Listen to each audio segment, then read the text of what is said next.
Section 6.3, confidence intervals for population proportions.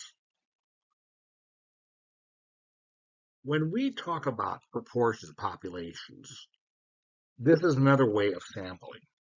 We can use this to represent the entire population if we know the proportionality. There's a couple of things we have to remember, and you've seen a lot of these symbols before. When we're doing probability, we talk about P and Q. P, probability of success. Q is probability of failure, which is found by 1 minus P. When we're using this to determine proportionality, we use the same P's and Q's, except for proportion of success is this P hat, that little pointy hat is actually called hat. So this is P hat equals X, which is number of successes, times over N in the number of samples. So P hat equals X over N. N is our sample size. And then once we do X divided by N is our P hat, or proportion of successes. And we simply find the Q hat, which is the same as the P hat minus 1. So 1 minus P hat is Q hat. Tells your app to 100% or 1. An example of 1,550 U.S. adults, 1,054 say they use social media, Facebook. What percent of the population, based on this proportion, uses Facebook? Well, my probability of success, and the success in this case would be who's using Facebook, would be 1,054 in this proportion out of 1,550 total, which is 0.68. So my number of samples is 1,550, and then my probability of success, my p hat, is 0.68. 1054 over 1,556.8, which means my q hat is 1 minus p, 1 minus 0.68, or 0.32.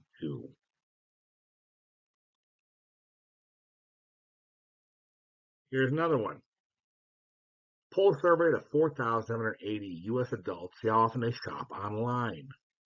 The results are shown in the table below. Find the point estimate for the population proportion of adults who shop at least once a week. And this is a number, 717, to do at least once a week. Our total is 4,780. So our X, the number of successes, is 717. 717 being at least once a week. And then the total number that are sampled, 4,780. 717 divided by 4,780 is 0.15. So my p hat is 717 divided by 4,780, or 0.15, which means my q hat is 1 minus my p hat, or 0.85.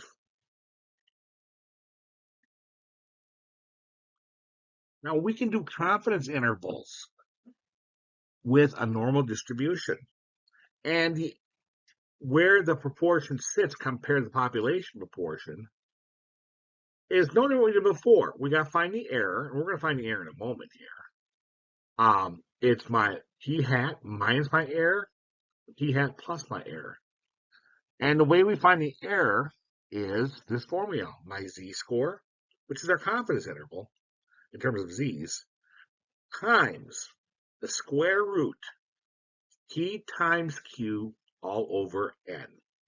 So basically, whatever my z-score is, times my proportion of success times the proportion of failure divided by number of samples total, and then square root of all that.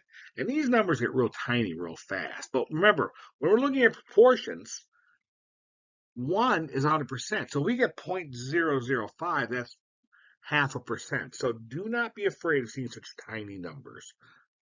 Let's go through an example here. Now what I've got here is I've got a small version of our z-table as well as a graph to explain how we're getting to where we're going.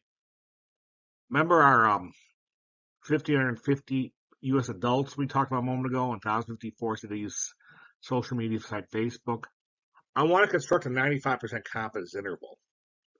We already figured out our p hat here, which is our level of success, which was 1,054 over 1,550, which gave us, as we did a little while ago, 0.68. And that means my q is 1 minus 0.68, or 0.32. We know our X is 1054. Total number of samples is 1550.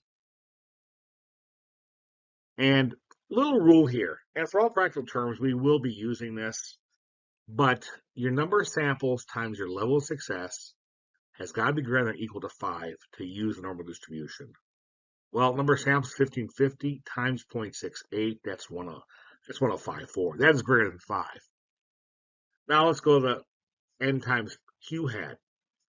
Number of samples times the failure rate. 1550 times 0.32 is 496. This is also greater than 5. So yeah, we can use this. And for all practical terms, we will be using it. But what we don't know is we got this formula here to find a margin of error. The margin of error is going to be my z critical. And that's what we got to find. We know our p is 0.68, p hat. Q has 0.32. And that's divided by 1550. All of that we have to divide by, after we divide 1550, the square root of it. What is our z? Put 1.96. How did I get that? Because it says 95%. Well, 95% is, remember, 95% down the middle of the curve. Confidence means to know both sides, which means it's 4.475 or 47.5% on this side and 47.5% on that side. We just got to find what our z-score is. Well, here it is right here. It ends here for 95% down the middle. But we got to go, remember, we measure from the very left. So from here, the very beginning, the halfway is 0.5. And then from here to here is 0.475. And that equals 0.975. 9750.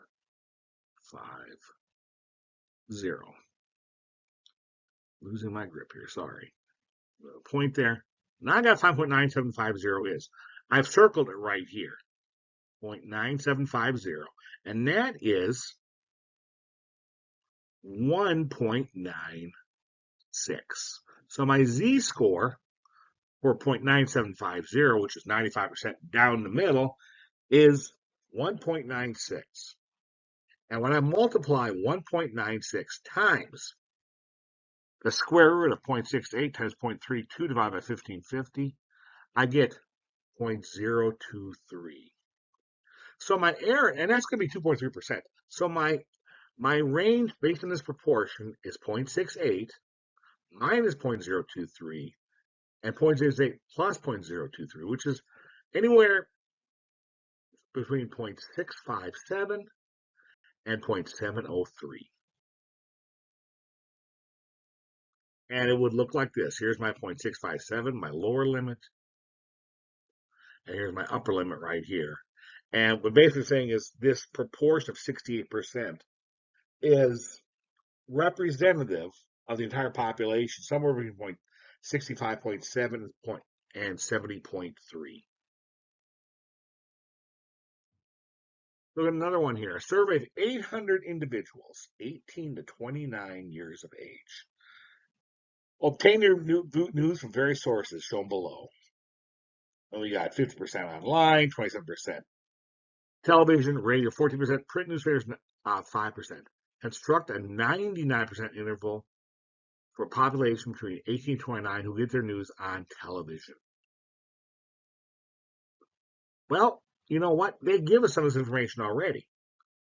If my key, my level of success, which is, I look at this, out of 800, 27% is 216, which is 0.27. Like I said, they already gave us this. My p hat is 0.27, which means my q hat is 1 minus 0.27, or 0.73. So let me put q hat here equals 0.73. And I'm starting to get more and more of my numbers to plug and chug this whole equation in. Now, my n times p hat and q hat has got to greater equal to 5. 800 times 0.27 is 216. That's greater than 5. 800 times 0.73 is 584. That's greater than 5. And really all we're doing here is it's got to be greater than 5. So for us to use the z-table and assume it's a normal distribution. Now we got to find what 99% is. And remember, that's 99% down the middle, which I've got right here. 99% down the middle is 49.5% on this side, 49.5% on this side. Now let's see where that ends up. From the very beginning to the halfway is 0.5, and then from here to that endpoint right here is 0.49. 0.5 plus 0.495 is 0.995. And when I look at the z-table here, I don't have 0.995, but I got 0.9949 here and 0.9951. It's right between the two at 99.5 or 0.9950. And that is 2.5, right between the two, 7.5, between 70708. And that's what I got here, 2.575. So I multiply this all out. 2.575 times 0.27 times 0.73 over 800. And I would say do this first. Multiply 0.27 times 0.73 divided by 800. Take the square root of that and multiply times 2.575. And what I get here is 0.04. And 0.04 is my error. So it's going to be my level of success at 27% or 0.27 minus 0.04 and 27% plus 4%. So 0.27 minus 0.04 is 0.23, and 0.27 plus 0.04 is 0.31. So this 800 individuals, this survey, is accurate at 99% confidence to say the entire population gets their news from television anywhere between 0.23 and 0.31, or 23 to 31%. And that would look like this. It's somewhere between this area. My lower end, it could be as 0.23 for the entire population. The upper as 0.31 for the entire population. Somewhere between here is, with 99% confidence, we can say that's the percent that gets their news from television.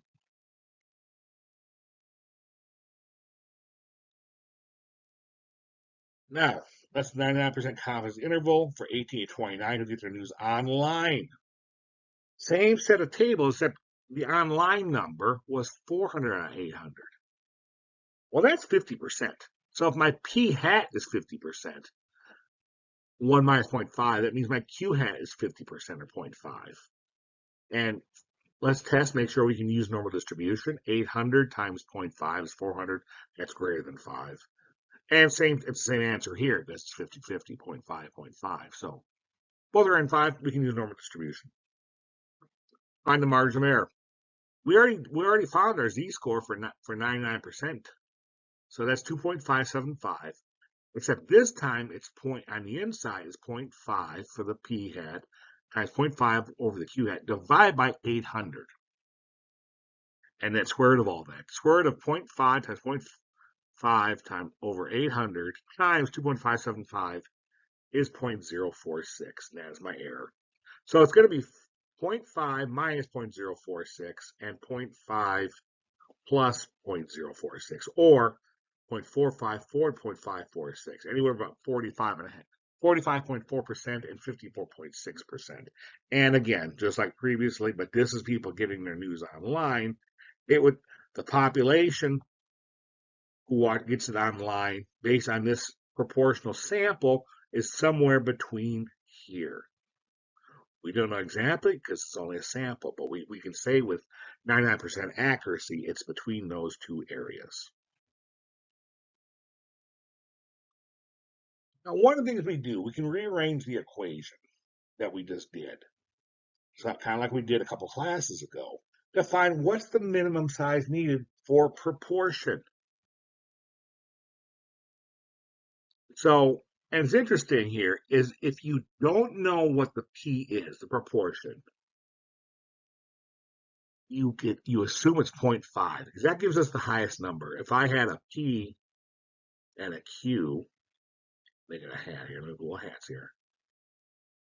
0.5 times 0.5 equals, it's terrible here, sorry about it, 0.25. If I make it 0.4 and 0.6, in either direction, one's 0.4, there is 0.6, right? Well, 0.4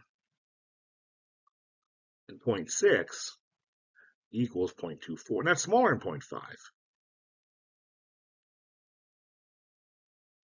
24. Let's suppose I went 0.2 and 0.8. 0.2 and 0.8.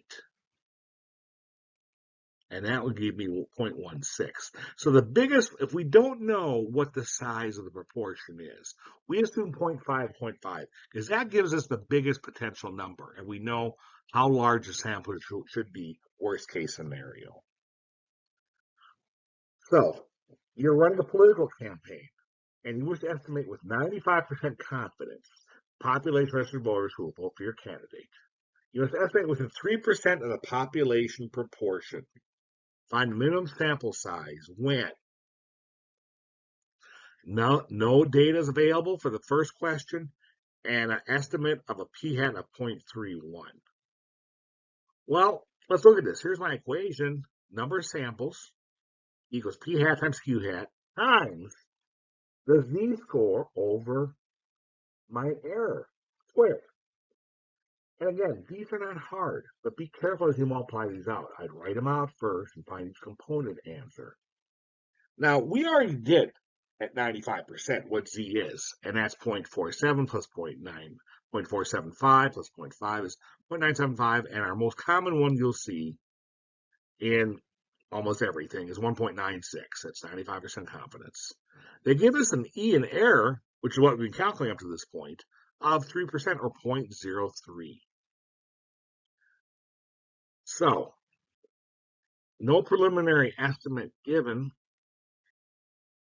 Let's take a look at this for the error. So my p-hat is, if we don't know, we put p-hat for 0.5, which means q has 0.5, times my z-score 1.96, divide by 0.03, my error. They've given us all of this. 1.96 divided by 0.03, squared that, times 0.5 times 0.5 equals 1067.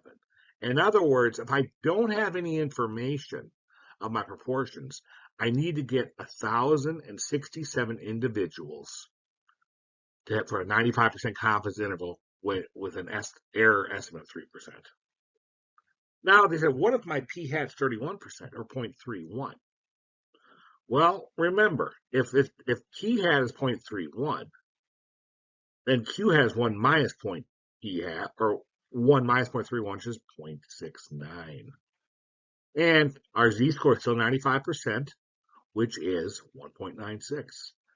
So I'm going to put this 1.96 divided by 0.03 squared. That's the same error and same confidence interval. But instead of 0.5 and 0.5, they give me 0.31, which means my q is 0.69. 0.31 times 0.69 times 1.96 over 0.03 squared is 913.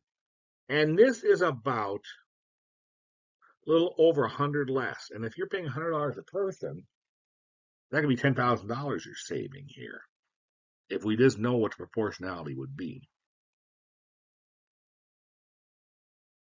One more here. Our researchers determined the proportion of people in the United States who have delayed seeking medical care during the last 12 months due to costs. Perhaps they don't have insurance or they lost their job. The estimate must be within 2% of the population proportion with a 90% confidence interval. And as in the previous slide, they want us to know no preliminary estimates available and a 6.3% of people delaying seeking medical treatment. Here's our formula, same as before. How many samples do we need? N equals p-hat times q-hat over my z-score divided by the error squared. And again, we don't know our p-hat, then our level of success is 2.5, because that gives us a large potential number. 90%, we got to find my z. 90% is 90% down the middle, which means 0.45 on this side and 0.45 on this side. And where does this end up here? That's what we got to find. Well, point from the very beginning to halfway is 0.5 plus 0.45 is 0.95. And let's see where 0.95 is. And this may be familiar to you. 0.95 is going to be, oh, I've circled it already. There is no 0.95, but there's a 0.9405 and 0.9505. 0.9495, 0.9505. So it's between 1.64, I got the arrows here, and 1.65. So it's going to be 1.645. And my E they give us is 0.02 or 2%. Now I'm going to plug this in. 1.645 divided by 0.02 squared times 0.5 times 0.5 equals 1691. So we need 1,691 individuals to see if we know how many people delay, as a representative of the population, people delay medical treatment when we don't have any proportionality. What if we're getting 6.3%? Well, that means success. We want to call that success. 0.063 is my success. And 1 minus 0.063, 1 minus 0.063 equals 0.937. We already got our that should be Z at 90%. I don't know if 95 there. It's be 90% when we already did a moment ago. We still got the same Z as 1.645. The error is still 0.02. When I plug this in, still 1.645 over 0.02 squared, but instead of 0.5 and 0.5, it's 0.063 times 0.937. And that gives us a much smaller number, 399 compared to 1691. So we can get a much smaller estimate if we know what our proportionality is.